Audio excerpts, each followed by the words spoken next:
ඉතින් ඔබ මේ ස්වයන් වින්දන ක්‍රියාවලියට ඇබ්බැහි වූ පුද්ගලයෙක් නම් එසේ ස්වයන් වින්දනයේ සිදු කිරීම සඳහා Tamanට සිතුවිලි පහළ වෙන අවස්ථාවේදී ඒ වෙනුවට වෙනත් යමක් උත්සාහ කර බැලීමෙන් මේ தત્ත්වය පාලනය කරගන්නට පුළුවන්. උදාහරණයක් විදිහට කිව්වොත් චිත්‍රයක් ඇඳීම, යහළුවෙකු සමග ගමනක් යෑම, වීඩියෝ ගේම් එකක් ප්ලේ කිරීම, පොතක් කියවීම වැනි ඕනෑම ආකාරයක වෙනත් ක්‍රියාවක් උත්සාහ කර බැලීමෙන් මේ தત્ත්වය පාලනය කරගන්නට පුළුවන්. ඔබට එසේ තනිව මේ தત્ත්වයෙන් මිදෙන්නට නොහැකි නම් ඔබ අනිවාර්යයෙන්ම මනෝචිකිත්සකවරයෙකු වෙත හෝ වෛද්‍යවරයෙකු වෙත ගොස් ප්‍රතිකාර සහ උපදෙස් ලබා ගත යුතු වෙනවා.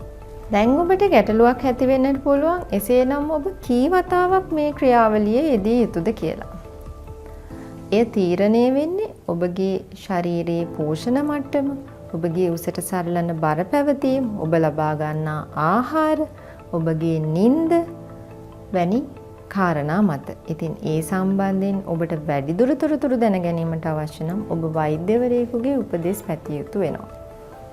කෙසේ වුවත් ස්වයන් වින්දනය කියන්නේ බොහෝ සෞඛ්‍ය වාසි ලබා දෙන දෙයක්.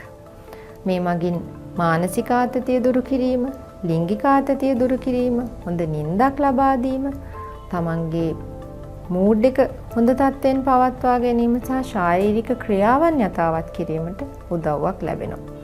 ඒ වගේම තවත් වැදගත්ම දෙයක් තමයි තමන්ගේ ලිංගික අවශ්‍යතාවය කොයි ආකාරයෙන්ද කියලා තමන්ටම අවබෝධයක් ලබා ගන්නට මේ ක්‍රියාවලිය උදව්වක් වෙනවා.